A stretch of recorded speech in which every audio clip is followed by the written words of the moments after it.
This morning on Today's Woman, stopping fat talk. No matter how far we come as women, we just still can't help but talk about our bodies.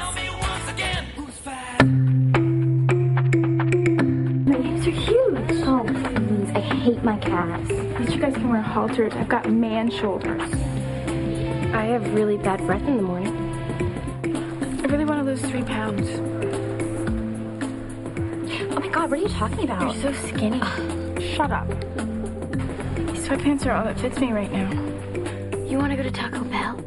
I can't go to Taco Bell. I'm on an all-carb diet. God, Karen, you are so stupid. Well, like the girls in Mean Girls, fat talk is a way, unfortunately, for some women to bond, but it definitely has a damaging effect on our self-image. And Jillian Michaels is one of the trainers behind the amazing 140-pound weight loss of Helen Phillips, who you just saw a little earlier on the show, the newly crowned Biggest Loser, who looks unbelievable.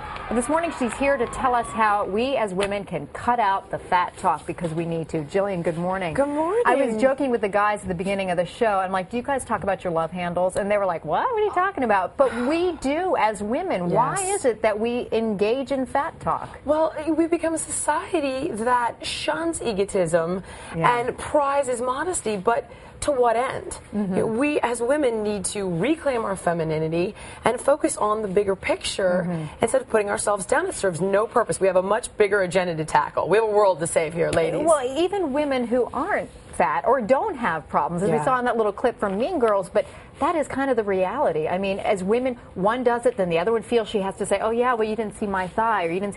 Why is it that women who don't have problems also feel like they have to do this? I think we are afraid that we won't be accepted. You'll be socially rejected. You have to constantly be self-deprecating, and we're taught to love ourselves. Part of this club. But not too much. Right. Don't get too full of yourself. Don't be conceited.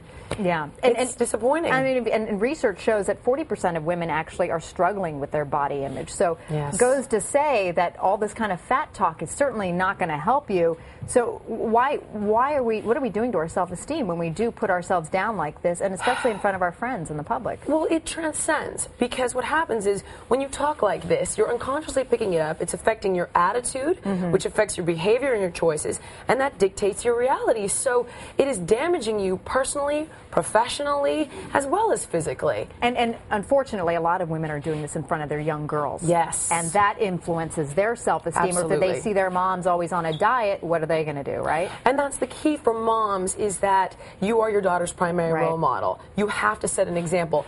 Don't talk badly about yourself in front of your child. Always use positive reinforcement when you're addressing them, and in particular yourself, because they're going to follow your lead. And they're bombarded with pictures in the media as well, and so much talk about weight gain, weight loss. We've seen with Valerie Bertinelli on the cover of People magazine, Kirstie Alley, who admits she gained 83 pounds back. So we are flooded with this acceptance, or the fact that we cannot accept who we are in our own skin. This is the last frontier of feminism, is that we as women are prescribing to this beauty myth, and what we need to do is let's educate. Let's learn. Let's contribute to society. Let's be model citizens. Why are we focusing in such shallow endeavors that are only serving to damage us? And just really quickly, your tips here is you say, don't compare your body, which is so paramount to this, but learn to appreciate all the things that your body can do.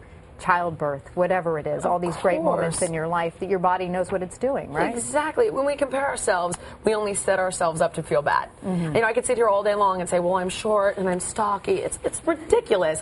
I'm short, so I'm powerful. I'm better about, you know, I went through this as a child with martial arts. And you learn to emphasize the positive things about the parts of yourself that you wish were different. All right. Well, Jillian Michaels, great information as always, and congratulations again Thank you so much. on the big win last night for Helen.